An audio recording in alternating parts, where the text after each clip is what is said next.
لله وكفى وسلام على عباده الذين اصطفى أما بعد أعوذ بالله من الشيطان الرجيم بسم الله الرحمن الرحيم إنا نحن نزلنا الذكر وإنا له لحافظون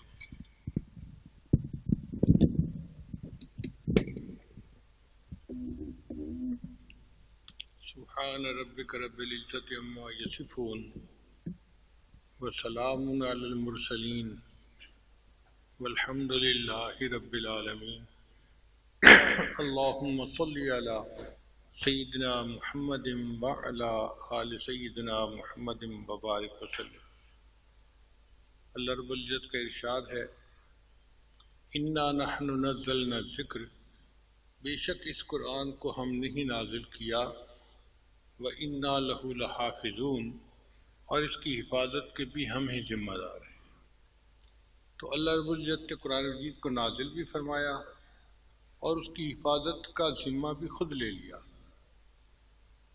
اگر کسی ملک کا بادشاہ اعلان کرے کہ ملک کی حفاظت میری ذمہ داری ہے، تو بادشاہ ملک کی سرحدوں پہ جا کے پہرا نہیں دیا کرتا، اس مقصد کے لیے وہ ایک فوج بناتا ہے جس میں خوبصورت نوجوانوں کو وہ چنتا ہے، پڑھے لکھے اچھی پرسنالٹی والے سمجھدار، ان کو تنخواہیں اچھی دیتا ہے، ان کی وردی اچھی ہوتی ہے، ان کی عزت بہت ہوتی ہے، پھر وہ فوج سرحدوں کی حفاظت کرتی ہے تو بادشاہ کا وعدہ پورا ہو جاتا ہے۔ جب اللہ رب العزت نے قرآن مجید کی حفاظت کا ذمہ لیا تو اس کے لیے اللہ نے اپنے بندوں کی ایک فوج بنائی۔ چنانچہ حفاظ جو ہیں یہ الفاظ قرآن کے محافظ ہیں، قاری حضرات حروف قرآن کے محافظ ہیں، علماء کرام معانی قرآن کے محافظ ہیں، اور مشائخ عظام یہ معارف قرآن کے محافظ ہیں۔ تو یہ ایک فوج بن گئی جو قرآن کے محافظ ہیں۔ اب اللہ کو اپنے ان فوجیوں سے محبت ہے۔ اسی حدیث پاک میں آتا ہے کہ جب کوئی بچہ اپنے گھر سے علم حاصل کرنے کے لیے نکلتا ہے فَهُوَ فِي سَبِيلِ اللَّهِ حَتَّى يَرْجِعَ، وہ اللہ کے راستے میں ہوتا ہے جب تک لوٹ کر گھر واپس نہیں آ جاتا۔ یعنی طالب علم کو ہر وقت اللہ کے راستے میں رہنے کا ثواب ملتا ہے۔ اس لیے طالب علم اپنے مدرسے میں آ کے سو رہا ہوگا نا، اس کو پھر بھی ثواب ملے گا۔ جیسے معتکف کو ثواب ملتا ہے، طالب علم کو بھی ثواب ملتا ہے۔ اور اس کی شان اتنی بڑی کہ جب یہ مدرسے کی طرف جا رہا ہوتا ہے تو فرشتے اس کے پاؤں کے نیچے پر بچھاتے ہیں۔ اللہ کی شان دیکھیے، دنیا میں کسی کی عزت کرنی ہو نا کہ فلاں بندہ وزیر اعظم ہے، صدر ہے، اور اس ملک میں مہمان کے طور پہ آ رہا ہے تو اس کے نیچے ریڈ کارپٹ بچھایا جاتا ہے، سرخ قالین بچھایا جاتا ہے، عزت معابی کے لیے۔ یہ عزت افزائی ہوتی ہے۔ تو یہ طالب علم مدرسے میں جا رہا ہے تو اللہ نے اس کے نیچے سرخ کارپٹ کی بجائے فرشتوں کو حکم دیا کہ تم جاؤ اور اپنے پر بچھاؤ۔ اور واقعی مہمان کے ساتھ ایسا ہی معاملہ ہوتا ہے۔ چنانچہ ایک شاعر نے کہا اے باد صبا کچھ تو ہی بتا، مہمان جو آنے والے ہیں۔ اے باد صبا کچھ تو ہی بتا، مہمان جو آنے والے ہیں، کلیاں نہ بچھانا راہوں میں، ہم پلکیں بچھانے والے ہیں۔ تو لوگ اپنے مہمان کے راستے میں پلکیں بچھانے کو تیار ہوتے ہیں۔ تو فرشتے طالب علم کے راستے میں اپنے پر محبت کی وجہ سے بچھاتے ہیں۔ اب آپ سب غور کیجئے کہ اس طالب علم کا اللہ کی نظر میں کتنا بلند مقام ہوگا۔ پھر حدیث پاک میں آتا ہے کہ طالب علم کے لیے ہوا میں پرندے، بلوں میں چونٹیاں اور سمندر کے اندر مچھلیاں بھی استغفار کر رہی ہوتی ہیں۔ اللہ نے اس مخلوق کو استغفار پر لگا دیا کہ تم میرے بندے کے لیے استغفار کرتی رہو، اگر اس سے کوئی غلطی ہو جائے گی تو تمہارے استغفار کو ذریعہ بنا کر میں اس کے گناہوں کو معاف کر دوں گا۔ تو اللہ رب العزت کو طلباء سے، طالبات سے، علماء سے، عالمات سے محبت ہے، اور اس کی دلیل قرآن مجید میں موجود ہے۔ اللہ فرماتے ہیں ثم اورثنا الکتاب، پھر ہم نے اپنی کتاب کا وارث بنایا، الذین اصطفینا من عبادنا، ہم نے اپنے بندوں میں سے جن کو چن لیا۔ تو یہ اللہ کا چناؤ ہوتا ہے، کوئی بندہ مدرسے میں خود نہیں آتا، اللہ کی جب رحمت کی نظر پڑتی ہے، اللہ کا جب چناؤ ہوتا ہے تب وہ مدرسے میں آتا ہے، توفیق مل جاتی ہے۔ ورنہ کتنے لوگ سوچتے رہ جاتے ہیں، آگے قدم بڑھانے کی توفیق نہیں ہوتی ان کو۔ کالج اور یونیورسٹی میں تو ہر بندہ اپنی مرضی سے جا سکتا ہے، مدرسے میں اپنی مرضی سے کوئی نہیں آ سکتا۔ پہلے اللہ تعالیٰ کی طرف سے چناؤ ہوتا ہے، پھر وہ بچہ مدرسے میں آتا ہے، اور یہ قرآن مجید سے ثابت ہو رہا ہے۔ اس لیے طلباء اور علماء سے اللہ رب العزت کو محبت ہے۔ نبی علیہ السلام کے شاگرد تھے صحابہ کرام، اور وہ مسجد نبی میں نبی علیہ السلام سے تعلیم پاتے تھے۔ اللہ تعالیٰ کو یہ صحابہ کی جماعت اتنی پسند تھی کہ اللہ نے اپنے محبوب کو حکم دیا آپ جائیں اور ان کے پاس جا کر بیٹھیں، وقت گزاریں۔ وَاصْبِرْ نَفْسَكَ مَعَ الَّذِينَ يَدْعُونَ رَبَّهُمْ بِالْغَدَاةِ وَالْعَشِيِّ يُرِيدُونَ وَجْهَهُ وَلَا تَعْدُ عَيْنَاكَ عَنْهُمْ، اے میرے محبوب اپنی نگاہیں ان لوگوں سے ادھر ادھر نہ پھیرنا، اگر پھیریں گے تو تريد زینۃ الحیات الدنیا، وَلَا تُطِعْ مَنْ أَغْفَلْنَا قَلْبَهُ عَنْ ذِكْرِنَا وَاتَّبَعَ هَوَاهُ وَكَانَ أَمْرُهُ فُرُطًا۔ تو نبی علیہ السلام کو اللہ نے حکم دیا کہ آپ جائیں اور ان لوگوں کے پاس جا کر بیٹھیں، ان کے درمیان وقت گزاریں۔ آپ سوچیں یہ اللہ کو کتنے پیارے لوگ ہوں گے۔ ان میں سے ایک شاگرد تھے، ان کا نام تھا ابن کعب رضی اللہ تعالیٰ عنہ، قرآن مجید بہت اچھا پڑھتے تھے۔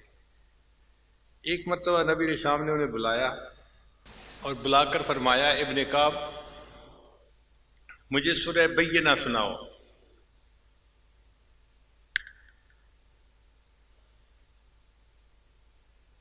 تو وہ بڑے حیران، اے اللہ کے نبی صلی اللہ علیہ وسلم، قرآن مجید آپ پر نازل ہوا، میں آپ کو سورہ بینہ سناؤں؟ تو نبی علیہ السلام نے فرمایا کہ ہاں تم مجھے سناؤ۔ تو ابن کعب لانو بڑے سمجھدار تھے، سمجھ گئے کہ نبی علیہ السلام کو اوپر سے حکم ہوا ہے، تو انہوں نے سیدھا سوال ہی پوچھ لیا، اے آقا صلی اللہ علیہ وسلم، اللہ سمانی، کیا اللہ تعالیٰ نے میرا نام لے کر حکم دیا ہے؟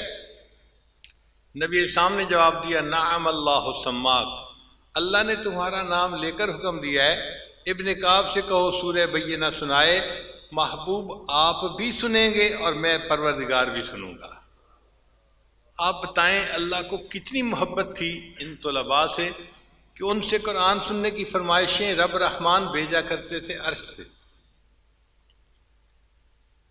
ان میں ایک طالب علم تھا جو نابینا تھا، ظاہر کی آنکھوں سے نابینا تھا، دل کا بینا تھا۔ ایک مرتبہ وہ نبی علیہ السلام کی خدمت میں آیا اور اس کے ذہن میں تھا کہ نبی علیہ السلام کے پاس جا کے میں نے کوئی سوال پوچھنا ہے۔ تیز سے چلتا ہوا آیا، وہ سوال پوچھنا چاہتا تھا۔ اللہ کی شان دیکھیں کہ نبی علیہ السلام کے پاس مشرکین مکہ آئے ہوئے تھے اور نبی علیہ السلام ان سے گفتگو فرما رہے تھے۔ اب جب یہ نابینا طالب علم آیا تو اس کو تو نہیں پتا تھا ہو کیا رہا ہے، اس نے آتے ہی اپنا سوال کر مارا۔ تو نبی علیہ السلام نے اس سے کہا کہ تھوڑا انتظار کرو، اور جس بات کو آپ کر رہے تھے آپ وہ کرتے رہے۔ دستور اسی طرح ہوتا ہے، آپ بتائیں ڈاکٹر کے پاس اگر کوئی نزلہ زکام کا مریض آئے، ڈاکٹر اس کو پہلے چیک کرے گا یا کینسر کا مریض کوئی پڑا ہو اس کو پہلے چیک کرے گا؟ یہ مشرکین مکہ تو کینسر کے مریض تھے، ان کی تو روحانی موت واقع ہونے کا خطرہ تھا، تو نبی علیہ السلام چاہتے تھے میں ان سے بات پہلے کر لوں، اور یہ تو اپنا طالب علم ہے، بعد میں بھی اس کو جواب دے دیا تو کوئی مسئلہ نہیں۔ مگر نبی علیہ السلام نے جو اس طالب علم کو تھوڑی دیر توجہ نہیں دی، اس پر اللہ رب العزت کی طرف سے محبوبانہ خطاب آ گیا، اور اللہ تعالیٰ نے قرآن مجید میں آیتیں نازل فرمائیں، عبس وتولی ان جاءہ الاعمی وما یدریک لعلہ یزکی او یذکر فتنفعہ الذکریٰ۔ محبوبانہ خطاب نبی علیہ السلام سے کیا۔ اللہ اکبر کبیرہ، اس طالب علم کا اللہ کے ہاں کیا مقام ہوگا کہ اللہ نے اپنے محبوب کو تنبیہ فرما دی۔ تو اس سے پتہ چلتا ہے کہ ان طلباء اور طالبات کا اللہ کے ہاں بڑا مقام ہوتا ہے۔ چنانچہ 3 دوست تھے، ابو شیخ اور ابن المقری اور طبرانی، تینوں مسجد نبی میں پڑھا کرتے تھے۔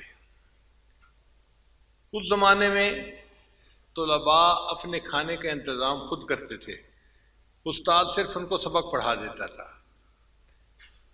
ایک وقت ایسا آیا کہ ان تینوں کے پاس کھانا ختم ہو گیا۔ 1-2 دن تو یہ روزے سے پانی سے روزہ رکھتے رہے اور پانی سے افطار کرتے رہے، مگر پیٹ میں کچھ نہیں تھا، تو کمزوری ہو گئی، نقاہت ہو گئی۔ 2 دوستوں نے کہا بھئی ہم سے تو اتنے بھوک برداشت نہیں ہوتی، ہم تو واپس گھر جا رہے ہیں۔ اور طبرانی کہتے ہیں کہ میں نے کہا نہیں، میں ابھی مسجد نبوی میں رہوں گا۔ میں رک گیا، اور 2 دن گزرے تو میری کمزوری کا یہ حال کہ کھڑا ہوں تو بیٹھا نہیں جاتا، اور بیٹھا ہوں تو کھڑا نہیں ہوا جاتا، اگر کھڑا ہوتا ہوں تو چکراتا ہوں۔ تو میں مسجد نبوی میں لیٹا ہوا تھا، لیٹے لیٹے مجھے خیال آیا، طبرانی تم تو مسجد نبی کے طالب علم ہو، نبی علیہ السلام کے مہمان ہو، تم جاؤ اور اپنے میزبان کو جا کر بتاؤ کہ مجھے بھوک لگی ہے۔ وہ کہتے ہیں کہ یہ خیال آنے کے بعد میں مواضع شریف پہ گیا اور میں نے نبی علیہ السلام کی خدمت صلاۃ والسلام پیش کیا۔ آخر کے اوپر میں نے اتنے الفاظ کہے، یا رسول اللہ الجو، اے اللہ کے رسول صلی اللہ علیہ وسلم مجھے بھوک لگی ہے۔ یہ کہہ کر میں مسجد سے باہر نکلا تو ایک آدمی میرا نام لے کر پکار رہا ہے، طبرانی طبرانی طبرانی۔ میں نے پوچھا بھئی آپ کس لیے میرا نام پکار رہے ہیں؟ اس نے کہا جی کہ میں مسجد کا پڑوسی ہوں، میرے گھر کی دیوار اور مسجد کی دیوار ایک ہے۔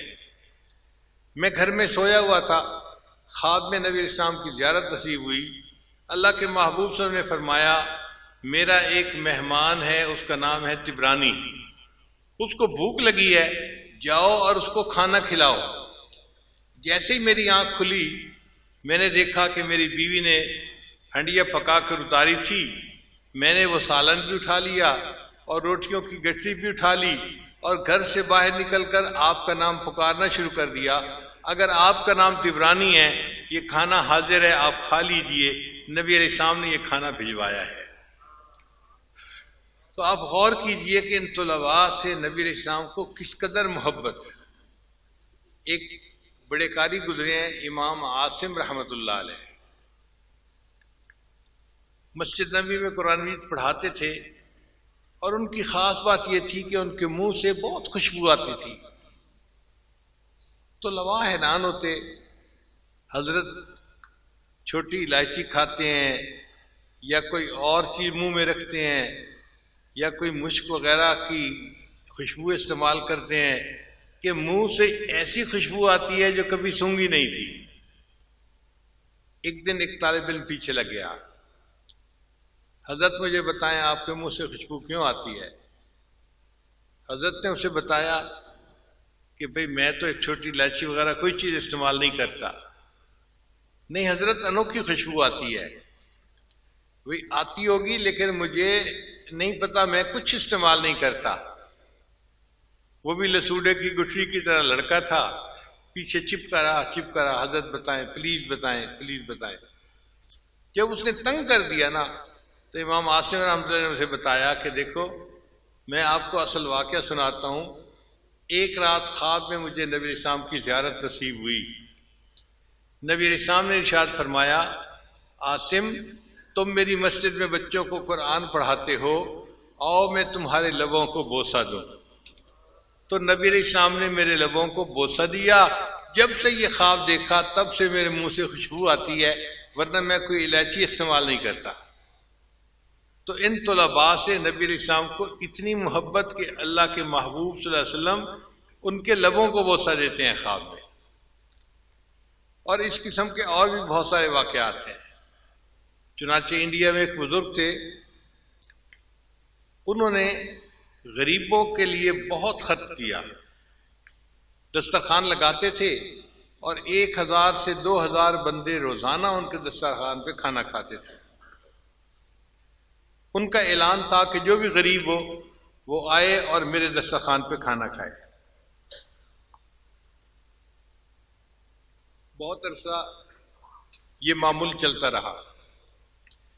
ایک دن ان کو خواب میں نبی علیہ السلام کی زیارت نصیب ہوئی، تو اللہ کے محبوب صلی اللہ علیہ وسلم نے فرمایا، آپ اللہ کی دعوت تو روز کرتے ہیں اور میری دعوت آپ نے کبھی بھی نہیں کی۔ آنکھ کھل گئی تو وہ بڑے پریشان، اس کی تعبیر کیا ہے اور مجھ سے کیا غلطی ہوئی ہے۔ اور مشائخ سے تعبیر پوچھی تو مشائخ نے بتایا کہ جناب، اللہ کے جو غریب بندے ہیں، آپ اللہ کی محبت میں آ کر ان کی دعوت تو روز کرتے ہیں، آپ نے علماء طلباء کی دعوت کبھی نہیں کی، اس لیے نبی صاحب نے فرمایا کہ آپ اللہ کی دعوت کرتے ہیں، میری دعوت کبھی نہیں کی۔ چنانچہ انہوں نے پھر جمعرات کے دن خاص علماء طلباء کے لیے الگ دسترخوان لگانا شروع کر دیا، اور یہ گویا نبی علیہ السلام کی دعوت ہو گئی۔ تو علماء طلباء کی دعوت کرنا گویا نبی علیہ السلام کی دعوت کرنے کی مانند ہے۔ تو اللہ کے حبیب صلی اللہ علیہ وسلم کو علماء طلباء سے بہت محبت ہے۔ کتابوں میں واقعہ لکھا ہے، ایک طالب علم تھا، اسے مطالعے کا بڑا شوق ہوتا تھا، مگر وہ دن میں تو مطالعہ کرتا، جب رات آتی تو اندھیرا ہو جاتا، کتاب پڑھ نہیں سکتا تھا۔ اس کو بڑا افسوس رہتا، اگر کوئی لائٹ کا بندوبست ہو جاتا تو میں رات میں بھی کتاب کا مطالعہ کرتا۔ سوچ سوچ کے اس کے ذہن میں خیال آیا، ایک ہندو دکاندار ہے، بڑی دکان ہے اس کی، اگر وہ اپنے دروازے پر ایک چراغ رات کو جلا دیا کرے تو روشنی کا بندوبست ہو جائے گا اور میں کتاب پڑھ لیا کروں گا۔ اس نے ہندو سے جا کر بات کی کہ آپ کی دکان میں لاکھوں کا مال پڑا ہوا ہے، چوری کا خطرہ ہے، آپ اگر ایک چراغ جلا دیا کریں تو میں ساری رات پہرا بھی مفت میں دوں گا اور چراغ کی روشنی میں اپنی کتاب بھی پڑھ لوں گا، میرا بھی کام ہو جائے گا، آپ کا بھی کام ہو جائے گا۔ ہندو نے بات کو مان لیا۔ طالب علم بڑا خوش کہ روشنی کا بندوبست ہو گیا۔ اس زمانے میں بجلی نہیں ہوتی تھی تو رات کو اندھیرا ہو جاتا تھا۔ خیر 1 سال وہ طالب علم عشاء کے بعد دکان کے دروازے پر جا کر بیٹھتا اور ساری رات مطالعہ کرتا۔ 1 سال کے بعد جب ہندو نے اپنا حساب کتاب کیا تو وہ تو ایک پیسے کا حساب کرتے ہیں، اس نے محسوس کیا کہ میرے تو چراغ کا تیل جلانے پر اتنے روپے سال کے خرچ ہو گئے، اور چوری کا خطرہ تو اتنا نہیں ہے، مارکیٹ میں کبھی چوری ہوئی نہیں، تو اس لیے میں یہ چراغ کیوں جلاتا ہوں۔ اس نے طالب علم کو بلا کے کہا کہ بس میرا خرچہ بہت ہو رہا ہے روشنی پہ، تو آج کے بعد میں رات کو چراغ نہیں جلایا کروں گا۔ اب یہ طالب علم بہت پریشان ہوا اور غم سے رونا شروع کر دیا، بہت دیر روتا رہا، حتیٰ کہ روتے روتے طالب علم کی آنکھ لگ گئی۔ یہ طالب علم سویا ہوا تھا، خواب میں اس کو نبی علیہ السلام کی زیارت نصیب ہوئی، تو نبی علیہ السلام نے پوچھا طالب علم سے، تم کیوں اس طرح روتے تھے؟ اے اللہ کے حبیب صلی اللہ علیہ وسلم، روشنی کا کوئی بندوبست نہیں اور رات کے اندھیرے میں تو پڑھ نہیں سکتا، اس لیے میں رو رہا تھا۔ تو نبی علیہ السلام نے ارشاد فرمایا کہ جاؤ اور وقت کے بادشاہ سلطان محمود غزنوی کو کہو کہ تمہارے لیے روشنی کا بندوبست کر دے۔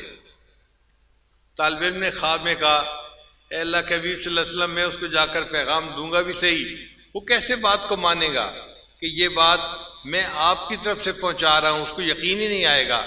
تو نبی اسلام نے فرمایا اچھا محمود غزنوی کو جا کر کہنا کہ نبی اسلام نے ارشاد فرمایا ہے کہ تم ہر رات 5000 مرتبہ درود شریف پڑھا کرتے تھے اور تمہارا یہ تحفہ مجھے پہنچتا تھا، چند دن سے تمہارا یہ معمول قضا ہو رہا ہے، اگر یہ بات سچ ہے تو تم یہی سمجھو کہ یہ پیغام نبی اسلام نے مجھے پہنچایا ہے۔ وہ طالب علم سلطان محمود غزنوی کے پاس گیا اور اس کو جا کر اس نے کہا کہ آپ چراغ جلائیں۔ سلطان محمود غزنوی نے وہی بات کہی، بھئی میں کیوں جلاؤں؟ جی آپ کو نبی اسلام نے حکم فرمایا ہے۔ سلطان محمود غزنوی نے کہا کہ مجھے کیسے یقین آئے کہ یہ نبی علیہ السلام کی طرف سے پیغام ہے؟ تو طالب علم نے کہا کہ جناب آپ ہر رات میں 5000 مرتبہ درود شریف پڑھتے تھے، نبی علیہ السلام نے فرمایا چند دن سے یہ تحفہ نہیں پہنچ رہا۔ تو سلطان محمود غزنوی کی آنکھوں میں آنسو آ گئے کہ یہ میرا عمل ایسا تھا جو میں نے کبھی اپنی بیوی کو نہیں بتایا، میرے سوا کوئی نہیں جانتا تھا، اگر نبی علیہ السلام نے یہ فرمایا ہے تو 100% سچ فرمایا ہے۔ لہذا سلطان محمود غزنوی نے روشنی کا انتظام کیا اور بچے نے اس رات اس روشنی میں پھر رات کو پڑھنا شروع کر دیا۔ تو ان طلباء کو نبی علیہ السلام کے دربار میں اتنی پذیرائی حاصل ہے، اس لیے طلباء جو دعا مانگتے ہیں وہ قبول ہوتی ہے۔ ہم نے اس کا تجربہ کیا ہے۔ جو طلباء بیعت ہوتے ہیں ہم ان کو سمجھاتے ہیں کہ بھئی معصیت سے خالی زندگی اختیار کرو، اور جو طالب علم کر لیتا ہے ہم اس کی دعا کو قبول ہوتے اپنی آنکھوں سے دیکھتے ہیں۔ چنانچہ جب بھی ہمیں کوئی مہم پڑتی ہے ہمیشہ ہم طالب علم کو بلا کر دعا کے لیے کہتے ہیں اللہ کی شان دیکھیں، ان طلباء کی دعائیں اللہ کے ہاں اس طرح قبول ہوتی ہیں جس طرح اولیاء کی دعائیں اللہ کے ہاں قبول ہوتی ہیں۔ ہمارے سلسلے کے ایک بزرگ تھے خواجہ باقی باللہ رحمۃ اللہ علیہ، ایک مرتبہ ان کے اوپر قبض کی کیفیت طاری ہو گئی۔ قبض کی کیفیت طاری ہونے کا مطلب یہ ہوتا ہے کہ جو دل کے ذکر کی کیفیت محسوس ہوتی تھی وہ بند ہو گئی، ایسے لگتا تھا کہ جیسے میں خالی ہو گیا ہوں۔ تو اس قبض کی کیفیت میں اہل اللہ کی طبیعت کے اوپر بہت بوجھ ہوتا ہے۔ بڑی دعائیں مانگی، ایک رات بہت روئے اور اللہ سے دعا مانگی کہ اے اللہ اس قبض کی کیفیت کو ختم کر دے اور اس کی جگہ بست کی کیفیت عطا فرما دے۔ پھر تہجد کے بعد جو تھوڑی دیر کے لیے لیٹے تو ان کو خواب میں بتایا گیا کہ تمہارے محلے کی مسجد میں جو طلباء قرآن مجید پڑھنے کے لیے آتے ہیں نا چھوٹے چھوٹے، آپ جائیں اور ان سے دعا کروائیں، ان کی دعا کی برکت سے آپ کے قبض کو ختم کر دیا جائے گا۔ اب خواجہ باقی باللہ رحمۃ اللہ فجر کے بعد مسجد میں گئے تو وہاں پر چھوٹے طلباء نے دیکھا تو وہ کھڑے ہو گئے سارے، حضرت کے ہاتھ چومنے لگے، اتنے بڑے ولی آ گئے، اتنے بڑے شیخ آ گئے، اور حضرت ان کو کہہ رہے ہیں کہ آپ لوگ مجھے اللہ کا ولی سمجھ کے میرا اتنا اکرام کر رہے ہیں، حالانکہ مجھے حکم ہوا ہے کہ میں آپ لوگوں سے دعا کرواؤں تاکہ اللہ میرے قبض ٹھیک کر دے۔ ان طلباء نے خواجہ صاحب کے لیے دعا کی اور اللہ نے قبض کی کیفیت ختم کروا دی اور بس کی کیفیت عطا فرما دی۔ اس لیے یہ جو چھوٹے چھوٹے طلباء ہیں، یہ مدرسے کی طالبات ہیں، ان کے بارے میں یہی سمجھیں کہ یہ معصوم بچے اور بچیاں ایسے ہیں جن کے منہ سے دعا نکلے گی اور اللہ کے ہاں سیدھی جا کر قبول ہو جائے گی۔ وہ مدرسے کی طالبات جو علم پڑھنے کے لیے اپنے گھروں سے آتی ہیں، یہ اللہ کی مقبول بندیاں ہیں، ان کو خوشی محسوس کرنی چاہیے۔ ہمیں اللہ نے اپنے دین کے لیے چن لیا ہے۔ ہمارے لیے مچھلیاں استغفار کرتی ہیں، چیونٹیاں استغفار کرتی ہیں، ہوا کے اندر پرندے استغفار کرتے ہیں۔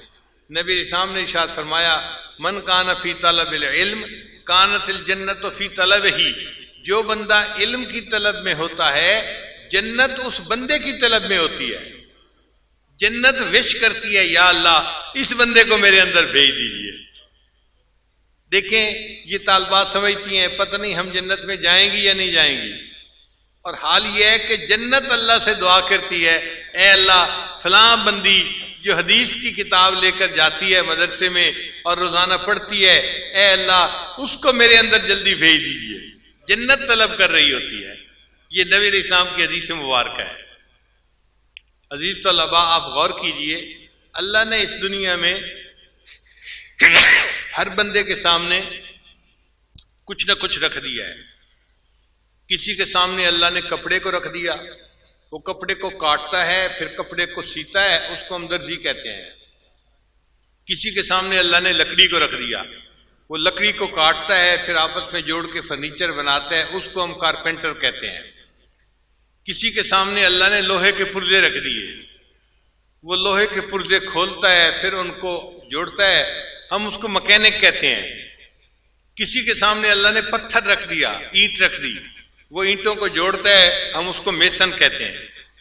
تو کسی کے سامنے کچھ رکھا، کسی کے سامنے کچھ رکھا. یہ طلباء اور طالبات کتنے خوش قسمت ہیں، اللہ نے ان کی جھولی میں اپنا قرآن رکھ دیا. یہ صبح اٹھتے ہیں، مدرسے میں آ کر بیٹھتے ہیں اور ان کے سامنے اللہ کا قرآن ہوتا ہے، یہ اس کا ترجمہ پڑھتے ہیں، یہ اس کے معنی پڑھتے ہیں، اور سارا دن ان کی جھولی میں اللہ کا قرآن رہتا ہے اور نبی علیہ السلام کا فرمان احادیث رہتی ہیں. اس لیے طالبات کو چاہیے کہ وہ اللہ کا شکر ادا کریں کہ اللہ آپ نے ہمیں ایسی نعمت عطا فرمائی جس کے ہم مستحق نہیں تھے، اور خوشی کا اظہار کریں دل میں. نعمت کے ملنے پر دل خوش ہونا چاہیے. حافظ ابراہیم صاحب جو فرما رہے تھے نا کہ ان بچیوں کے اندر کانفیڈنس کی کمی ہوتی ہے، فلاں کمی ہوتی ہے، وہ اس لیے ہوتی ہے کہ ان کو احساس نہیں ہوتا کہ اللہ کے ہاں ہمارا کیا مرتبہ ہے، یا اللہ ہمیں اس پر کتنا اجر عطا فرمائیں گے. اگر ان کو ان باتوں کا پتہ ہو تو وہ تو سر کے بل چل کے مدرسے میں آئیں اور اس بات پر اللہ کا شکر ادا کریں کہ اللہ آپ نے ہمیں اپنے دین کا وارث بنا دیا، اپنے دین کو پڑھنے کے لیے اللہ آپ نے ہمیں قبول فرما لیا. تو ان طالبات کو ہماری طرف سے مبارکباد ہو. اللہ تعالیٰ اس جامعہ کو اور اس کے جو انتظام کرنے والے سب لوگ ہیں، اللہ سب کو جزائے خیر عطا فرمائے، اور جو اس ادارے کے معاونین ہیں اللہ ان کو اپنے مقربین میں شامل فرمائے. امام محمد رحمۃ اللہ فرمایا کرتے تھے کہ قیامت کے دن مخلوق کھڑی ہوگی، پریشان ہوگی. اللہ فرمائیں گے فرشتوں سے کہ ان میں سے جو علماء ہیں ان کو کہو کہ میرے عرش کے قریب ہو جائیں.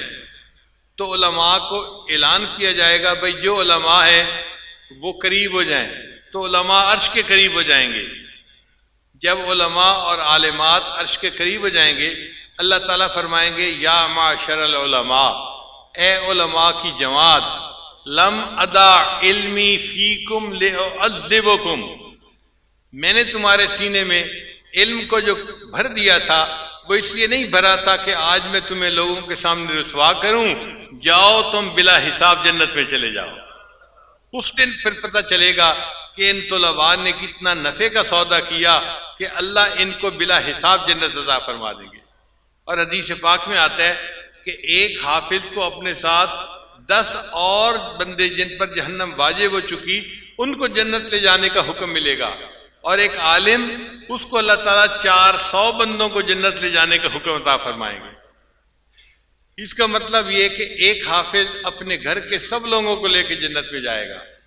گھر میں کتنے لوگ ہوتے ہیں آپ غور کریں، ماں باپ ہوتے ہیں، دادا دادی ہوتے ہیں 4 اور 6 بچے ایوریج اگر ہم لے لیں تو گھر کے 10 ہی لوگ ہوتے ہیں، بلکہ کئی گھروں میں تو اس سے بھی کم ہوتے ہیں.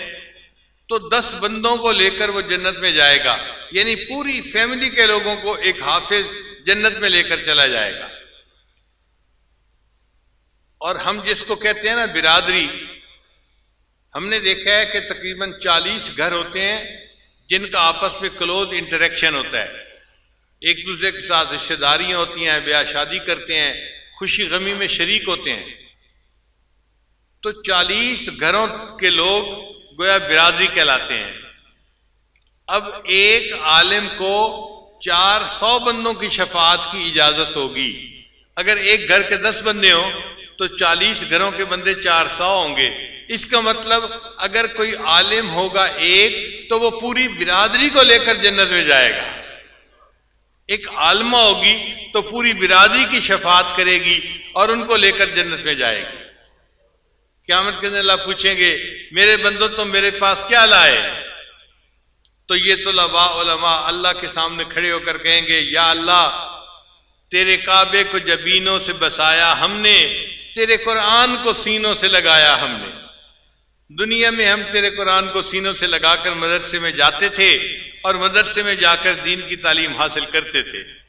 دنیا یونیورسٹی میں جاتی تھی، کالجوں میں جاتی تھی، اسکولوں میں جاتی تھی، اور لشکر کا لشکر جا رہا ہوتا تھا، اور اس وقت میں ہم مدرسے جاتے تھے تو ہمیں شرمندگی ہوتی تھی کہ کیا کر رہے ہیں، مولوی بن رہے ہیں، ملونٹے بن رہے ہیں۔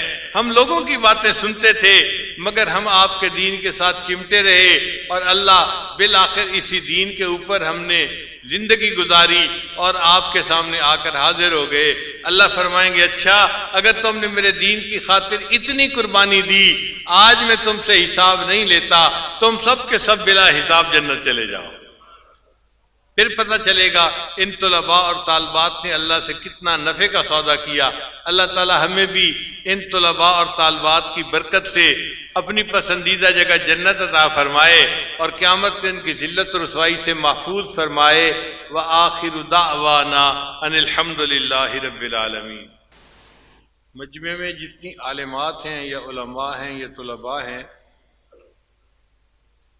ان کو اجازت حدیث کے لیے مجھے فرمایا گیا ہے، تو یہ آج اپنی طرف سے ان سب خواتین کو اور علماء طلباء کو اجازت دیتا ہے۔ اللہ تعالی ہمیں تقوی کے ساتھ زندگی گزارنے کی توفیق عطا فرمائے۔ میں نے اپنی زندگی میں دین کی کتابیں مدرسے کے علماء سے پڑھی ہیں، گو کہ مدرسے میں داخل ہو کر پڑھنے کا موقع نہیں ملا۔ اب اس کی لمبی تفصیل ہے۔ بچپن میں مجھے بھائی نے مدرسے میں حفظ کے لیے داخل کروایا، تو میں نے پہلے 6 پارے مدرسے میں 2 مہینے کے اندر حفظ کر لیے۔ ذہین تھا، شوق بھی تھا، قاری صاحب میرے اوپر بڑے مہربان تھے، تو گرمی کی 2 مہینے کی چھٹیوں میں میں نے 6 پارے یاد کر لیے۔ جب چھٹیاں ختم ہوئی تو بھائی نے کہا کہ اسکول چلو۔ میں نے ضد کی کہ نہیں میں تو مدرسے میں پڑھوں گا۔ اس نے کہا نہیں اسکول پڑھنا چھوڑنا نہیں ہے۔ وہ اسکول میں ٹیچر تھے، مجھے زبردستی اسکول لے گئے۔ واپس آیا تو میں امی کے سامنے خوب رویا، اور میں نے کہا امی میں نے اسکول نہیں جانا، میں نے تو مدرسے میں پڑھنا ہے۔ امی نے بھائی سے بات کی، بھائی نے کہا کہ نہیں اسکول اس کو پڑھانا ہے، اگر یہ مدرسے کی پڑھائی کرنا چاہتا ہے تو شام کو پڑھ لیا کرے۔ میں نے پوچھا کہ شام کو کیسے پڑھ سکتا ہوں؟ ان کا کہ استاد کا بندوبست میں کر دوں گا اور تم شام کو پڑھ لیا کرنا۔ تو ہمارے شہر میں ایک مفتی تھے، مفتی ولی اللہ صاحب، شہر کے مفتی اعظم بھی تھے، بڑے عالم تھے، ان کے دوست تھے۔ انہوں نے ان کو کہا کہ میرے بھائی نے کتابیں پڑھنی ہیں، آپ شام کو پڑھا دیا کریں۔ تو مفتی صاحب نے کہا ٹھیک ہے میرے پاس آ جایا کرے، میں 2-3 گھنٹے دے کے پڑھا دیا کروں گا۔ تو انہوں نے مجھے فارسی پندنامہ سے کتابیں پڑھانی شروع کر دی۔ پھر مالا بدہ میں نے انہوں نے کتاب پڑھائی، پھر گلستان بوستان پڑھائی، پھر انہوں نے صرف اور نحو کی کتابیں پڑھانی شروع کی۔ شرح میات عامل تک میں نے ساری کتابیں ان مفتی صاحب سے پڑھی۔ اتنے میں میرا داخلہ اب آگے ہو گیا۔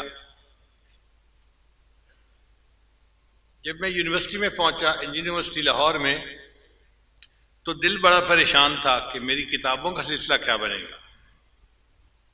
تو داخلہ ملنے کے بعد ہم نے یونیورسٹی کے گرد تھوڑا راؤنڈ لگایا کہ قریب میں کوئی مدرسہ ہے، تو ایک مدرسہ ضیاء العلوم کے نام سے بیگم پورہ محلے میں تھا۔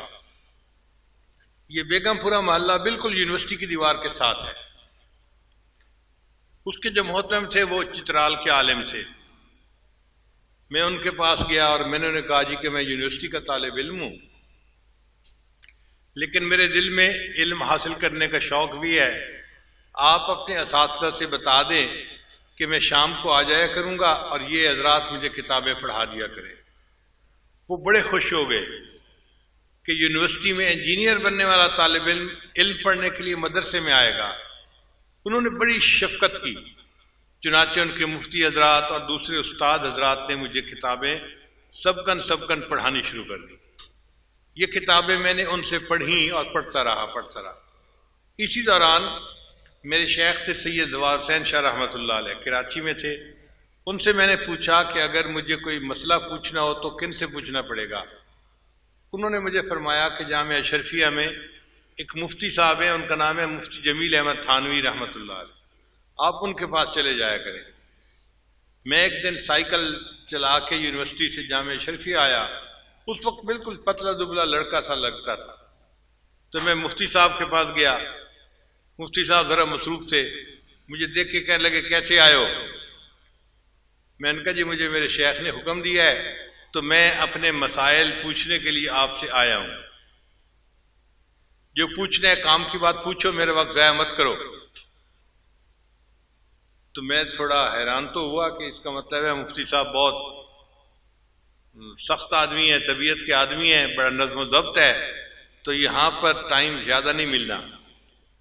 پھر میں نے ان سے بیٹھ کے بات کی، میں نے کہا مفتی صاحب میں سنت کا شیدائی ہوں، یہ الفاظ تھے، میں سنت کا شیدائی ہوں اور میں چاہتا ہوں کہ میں ہر کام سنت کے مطابق کروں، مگر مجھے پتہ نہیں ہے کہ کیسے کرنا ہے۔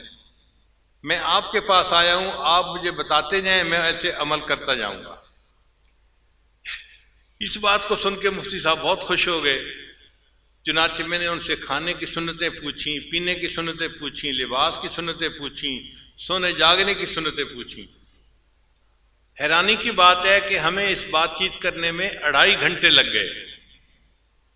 2.5 گھنٹے کے بعد مفتی صاحب نے ٹائم دیکھا اور فرمانے لگے بھئی بہت زیادہ وقت ہو گیا، مگر آپ نے بات ہی ایسی چھیڑی کہ میں بات کرتا رہا۔ اچھا آپ کو میرے پاس آنے کی اجازت ہے، جس وقت آپ چاہیں آپ آ جایا کریں اور دارالفتاح میں بیٹھ جایا کریں، میں آپ کو دیکھ لیا کروں گا تو میں اپنے کام سے فارغ ہو کے آپ کو بلا لیا کروں گا۔ چنانچہ اس کے بعد میں مفتی صاحب کے پاس جاتا تھا اور نماز کے بارے میں، وضو کے بارے میں، طہارت کے بارے میں جو مسائل ہوتے تھے میں حضرت مفتی صاحب سے پوچھتا تھا۔ حضرت مفتی صاحب نے میرے اندر علماء دیوبند کی محبت بھری اور مجھے دیوبند علماء کا شیدا بنا دیا۔ ان کی اتباع سنت، ان کے تقوی کو دیکھ کے مجھے محسوس ہوا کہ واقعی یہ وہ علماء ہیں جو علماء ربانیین ہیں اور ان سے دین سیکھ کر اس کے مطابق زندگی گزارنی چاہیے۔ پھر اس کے بعد بخاری شریف پڑھنے کا جب ٹائم آیا تو ایک تھے مولانا محمد جعفر صاحب، وہ بخاری شریف کے حافظ بھی تھے، قرآن کے حافظ بھی تھے۔ ان سے میں نے بخاری شریف کو پڑھا۔ درمیان میں 1-2 مرتبہ مجھے خیال بھی آیا کہ وفاق المدارس کا امتحان مجھے دینا چاہیے۔ میں نے اپنے ایک استاد سے پوچھا، استاد جی کیا میں امتحان نہ دے دوں؟ تو اس زمانے میں وفاق کا ادارہ نیا بنا تھا اور امتحان دینے کا اتنا رواج نہیں تھا۔ وہ جو استاد تھے انہوں نے خود بھی وفاق سے امتحان پاس نہیں کیا ہوا تھا، تو وہ کہنے لگے کہ تمہیں کاغذ کی ڈگری چاہیے یا علم چاہیے؟ میں نے کہا جی علم چاہیے۔ کہنے لگا ٹھیک ہے، علم پڑھ رہے ہو تو ہم نے کون سا اپنے استادوں سے ڈگریاں لی ہیں، ہم بھی استادوں سے پڑھ کے عالم بنی ہیں، تم بھی پڑھ جاؤ۔ تو اس طرح میں امتحان نہ دے سکا، ورنہ مجھے اتنا یقین تھا کہ میں یونیورسٹی میں فرسٹ آنے والا طالب علم تھا، اگر میں امتحان دیتا تو پاس ضرور ہو جاتا اور وفاق کا مستند عالم بھی کہلاتا، مگر اللہ کو جو منظور وہی ہو کے رہتے ہیں۔ تاہم 2 ادارے ایسے ہیں کہ جنہوں نے مجھے عالم کی اعزازی ڈگری بھی جاری کی ہے، اس کو میں اپنے لیے سند سمجھتا ہوں اور اللہ کا احسان مانتا ہوں۔ ایک جہانیہ منڈی میں دارالعلوم ہے، جامعہ رحمانیہ اس کا نام ہے، وہاں کے محتمم ہر سال مجھے بخاری شریف کے افتتاح کے لیے یہ اختتامی حدیث پڑھانے کے لیے بلایا کرتے تھے۔ ایک دن وہ مجھے کہنے لگے کہ حضرت آج آپ نے جلدی نہیں جانا بلکہ رکنا ہے۔ میں نے پوچھا کیوں؟ کہنے لگے اس لیے کہ ہم نے طلباء کی دستار بندی کروانی ہے اور آپ کی بھی دستار بندی ہونی ہے۔ میں نے محتمم صاحب سے پوچھا حضرت میری دستار بندی کس خوشی میں ہونی ہے؟ کہنے لگے کہ آپ نے جو دین کی خدمت کی ہے نا، اور آپ کے رشیا کے سفر کے حالات ہم نے سنے ہیں، تو ہمارے شورا نے فیصلہ کیا کہ ہم آپ کو اپنے مدرسے کی طرف سے اعزازی ڈگری جاری کریں۔ میں نے کہا حضرت یہ ٹھیک کیسے ہوگا کہ آپ مجھے اعزازی ڈگری؟ انہوں نے ایک رجسٹر اٹھایا، کہنے لگے دیکھو یہ حاضر رجسٹر ہے، میں نے سال کے شروع میں آپ کا نام طلباء کی فہرست میں لکھ دیا تھا اور پورا سال آپ دین کا کام کرتے رہے، میں آپ کی حاضری لگاتا رہا اور آپ باقاعدہ اس سال کے طلباء کی فہرست میں آپ کا نام شامل ہے، اب ہم آپ کو ڈگری دے سکتے ہیں۔ چنانچہ انہوں نے بھرے مجمع میں امامہ پوشی بھی کروائی اور مدرسے کی طرف سے اعزازی ڈگری بھی جاری کر دی۔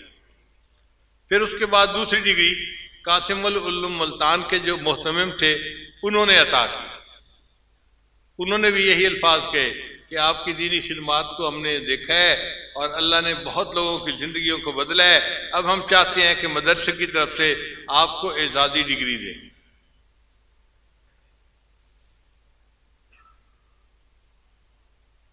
حدیث مبارکہ میں چند واسطے ایسے ہیں کہ جن کے ذریعے سے اس عاجز کو اللہ نے عالی سند عطا فرمائی۔ اب بات چلی پڑی ہے تو میں ذرا تفصیل بھی بتا دوں۔ مجھے دیوبند جانے کا موقع اللہ نے عطا فرمایا تو حضرت مولانا سالم قاسمی رحمۃ اللہ علیہ جو قاری طیب رحمۃ اللہ کے بیٹے تھے اور دارالعلوم دیوبند وقف کے محتمم تھے، انہوں نے اپنے گھر دعوت دی۔ ہم نے ان کے گھر میں کھانا کھایا تو مجھے کہنے لگے حضرت آپ میرے ساتھ آئیں، تو میں ان کے ساتھ اٹھ کے گیا۔ وہ مجھے ایک کمرے میں لے کر گئے اور ایک چارپائی کی طرف اشارہ کیا، حضرت اس کے اوپر بیٹھ جائے۔ میں بیٹھ گیا، پھر پوچھنے لگے حضرت آپ کو پتہ ہے میں نے اس چارپائی پہ آپ کو کیوں بٹھایا ہے؟ میں نے کہا جی مجھے تو نہیں پتا، میں ان پیروں میں سے نہیں ہوں جن کے گھوڑے اور بلیاں بھی علم غیب جانتے ہیں۔ تو ہنس پڑے، کہنے لگے اچھا میں آپ کو بتاتا ہوں کہ یہ چارپائی حضرت مولانا قاسم نانوتوی رحمۃ اللہ علیہ کی ہے اور یہ کمرہ بھی انہی کا ہے، اور میرا یہ دل چاہتا تھا اس کمرے میں اس چارپائی پر آپ کو بٹھا کر اجازت حدیث لوں۔ اب میری طرف سے آپ کو حدیث کی اجازت ہے۔ انہوں نے لکھی ہوئی سند بھی دے دی اور ان کی سند بھی کافی عالی تھی، اللہ نے مجھے یہ نعمت وہاں پر عطا فرما دی۔ دوسری حدیث کی عالی سند، اس کا بھی عجیب قصہ۔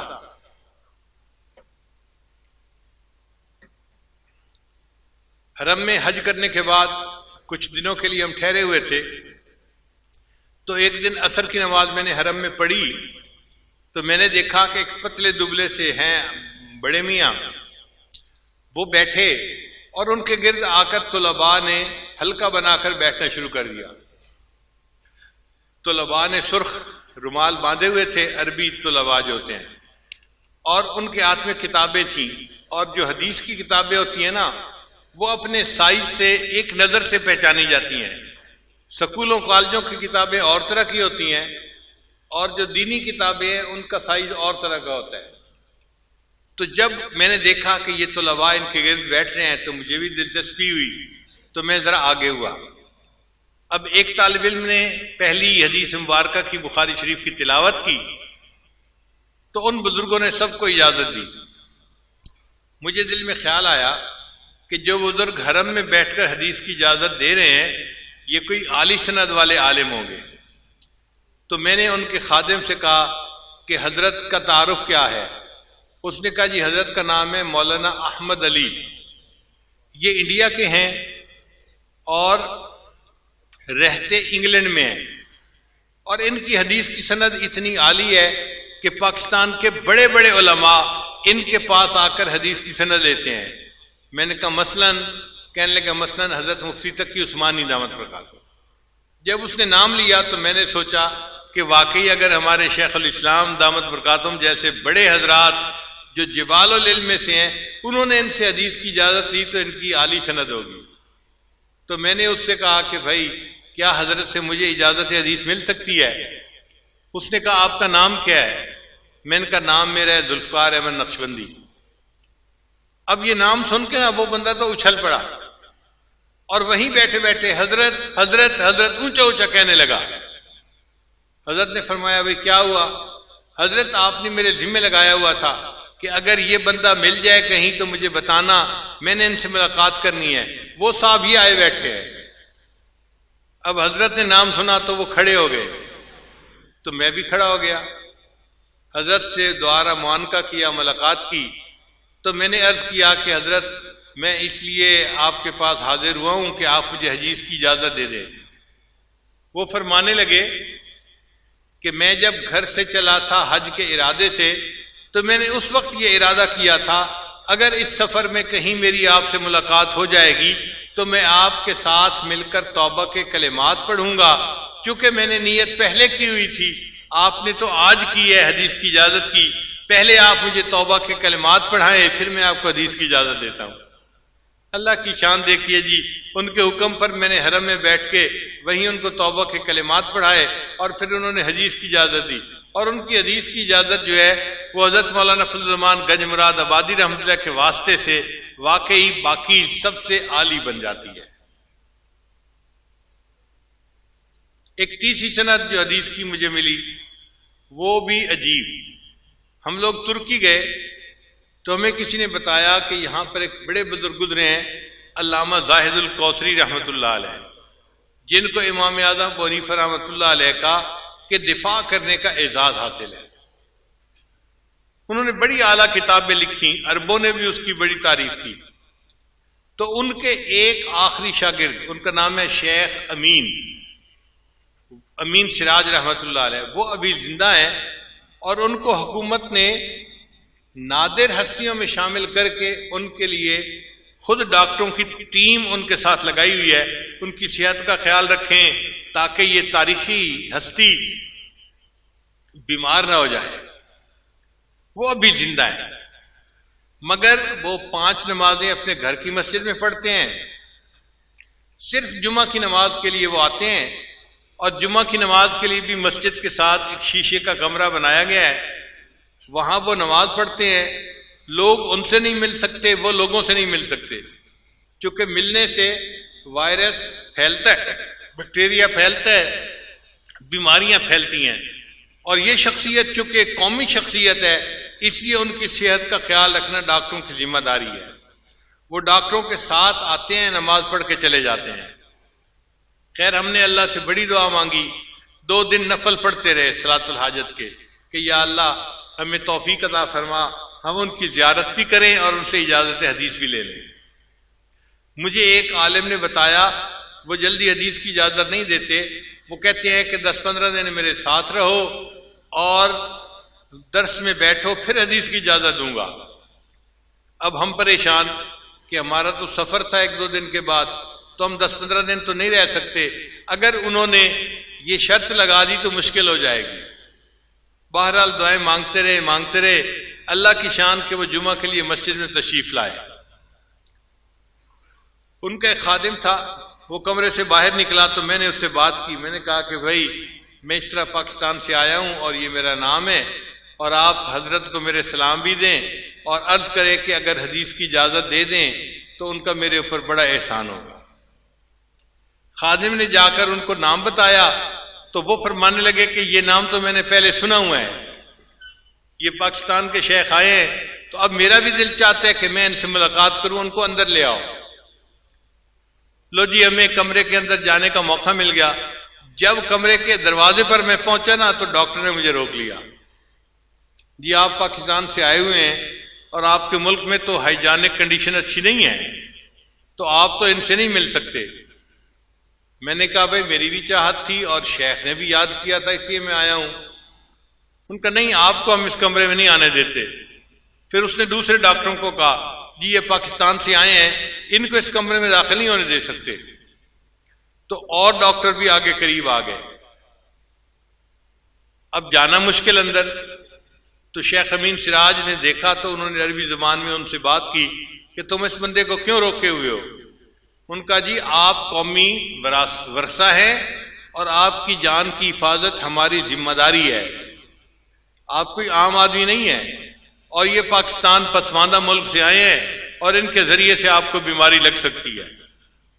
تو شیخ نے انہیں فرمایا بھئی اگر ان کے ذریعے سے مجھے بیماری لگ سکتی ہے نا تو میں کل کی بجائے آج مرنے کو تیار ہوں, مجھے ان سے ملاقات کرنے دو. الحمدللہ کہ پھر شیخ سراج آگے تشریف لائے دروازے پر، وہیں پر انہوں نے معانقہ فرمایا اور حدیث کی اجازت دی، اور ان کی حدیث کی اجازت کی سند بھی بہت عالی ہے۔ یہ 3 سندیں تھیں جو الحمدللہ بہت عالی تھیں اور اللہ نے اپنی رحمت سے عطا فرما دی۔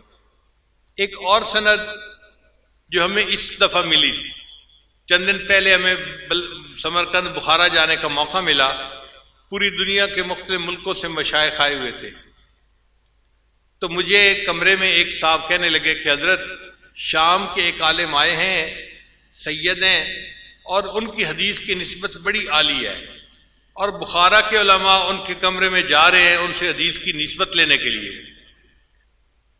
تو میں نے کہا کہ بھائی اگر بخارا کے علماء حدیث کی نسبت لینے کے لیے جا رہے ہیں تو مجھے بھی لے جاؤ ان کے کمرے میں۔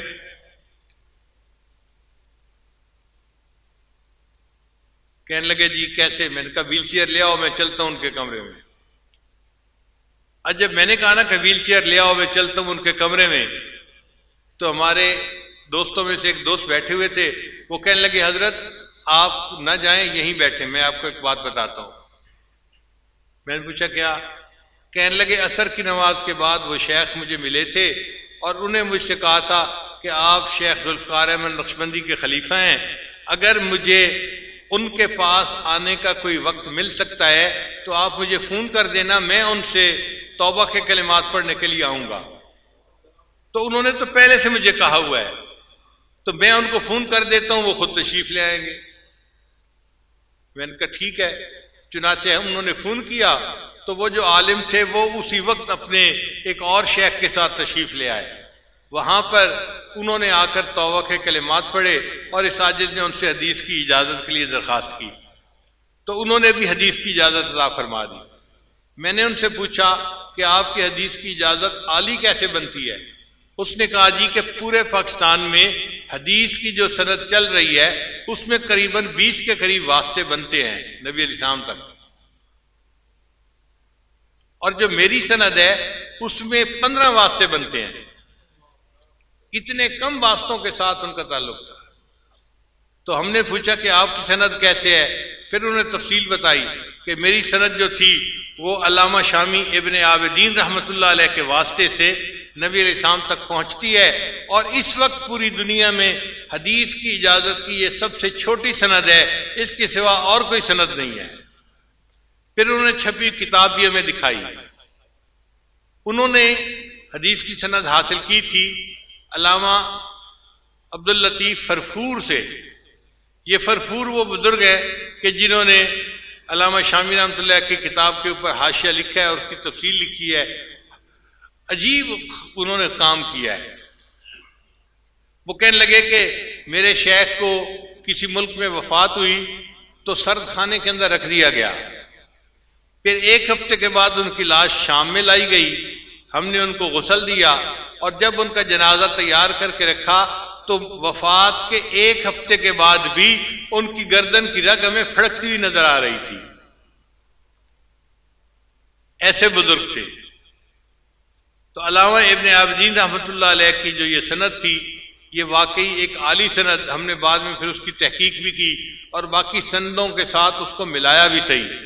تو اللہ تعالیٰ کی یہ رحمت ہے کہ یہ ایک بہت عالی سند علامہ شامی رحمۃ اللہ کے واسطے سے اس عاجز کو حاصل ہوئی۔ اب ان تمام اساتذہ سے اس عاجز نے حدیث کی اجازت لی، آپ کے سامنے اس کی وضاحت کر دی۔ اللہ تعالیٰ ہمیں دین کی خدمت کے لیے قبول فرمائے۔ جتنے علماء ہیں، طلباء ہیں، عالمات ہیں یا طالبات ہیں، ان سب کو اس عاجز کی طرف سے حدیث پاک پڑھنے کی اجازت ہے۔ جی شیخ ظفر صاحب فرما رہے ہیں کہ 6 پارے تو مدرسے میں کیے تھے تو حفظ کے باقی پارے رہتے تھے، وہ پھر یونیورسٹی کے دوران میں نے الحمدللہ حفظ کے کام کو مکمل کر لیا، تو اللہ تعالیٰ نے حفظ کے اور علم کے کام کو یوں مکمل کرنے کی توفیق عطا فرما دی۔ حافظ صاحب فرما رہے ہیں کہ اس وقت توبہ کے کلمات ہم سب پڑھیں گے تاکہ اللہ ہماری دعائیں قبول کر لے، تو نیت کر لیجئے ہم پچھلے تمام گناہوں سے سچی پکی توبہ کر رہے ہیں اور آئندہ نیکوکاری کی زندگی گزارنے کا دل میں ارادہ کر رہے ہیں۔ الحمدللہ وکفا وسلام علی عبادہ الذین اصطفیٰ اما بعد۔ یہ کلمات سچے دل کے ساتھ پیچھے پیچھے پڑھیے۔ بسم اللہ الرحمن الرحیم، لا الہ الا اللہ محمد الرسول اللہ، آمنت باللہ وملائکتہ وکتبہ ورسلہ والیوم الآخر والقدر خیرہ وشرہ من اللہ تعالی والبعث بعد الموت۔ آمنت باللہ کما ہوا باسمائہ وصفاتہ وقبلت جمیع احکامہ اقرار باللسان وتصدیق بالقلب۔ اشہد ان لا الہ الا اللہ واشہد ان محمدا عبدہ ورسولہ۔ استغفر اللہ ربی من کل ذنب واتوب الیہ برحمتک یا ارحم الراحمین۔ ان کلمات کو پڑھنے سے ہم تو بتائے بہ چکے ہیں، چند معمولات ہیں جن کو باقاعدگی سے کریں گے تو اللہ تعالیٰ دل کو منور کریں گے۔ پہلا عمل 100 مرتبہ استغفار صبح و شام پڑھنا، دوسرا عمل 100 مرتبہ درود شریف صبح و شام پڑھنا، تیسرا عمل قرآن مجید کی تلاوت روزانہ کرنا، چوتھا عمل چلتے پھرتے ہر وقت دل میں اللہ کو یاد کرنا، اور پانچواں عمل صبح و شام 10-15 منٹ کے لیے مراقبہ کرنا۔ مراقبے کا طریقہ بہت آسان ہے، اللہ کی طرف لو لگا کے آنکھیں بند کر کے آپ بیٹھ جایا کریں اور یہ محسوس کیا کریں کہ اللہ کی رحمت آ رہی ہے، دل میں سما رہی ہے، ظلمت اور سیاہی دور ہو رہی ہے، اور ہمارا دل اللہ اللہ اللہ کہہ رہا ہے۔ اب بھی ہم دعا سے پہلے یہ مراقبہ کر لیتے ہیں، تھوڑی دیر کے لیے سب حضرات آنکھیں بند کر کے اللہ سے لو لگا کے بیٹھ جائیں، خواتین بھی مراقبہ کر لیں۔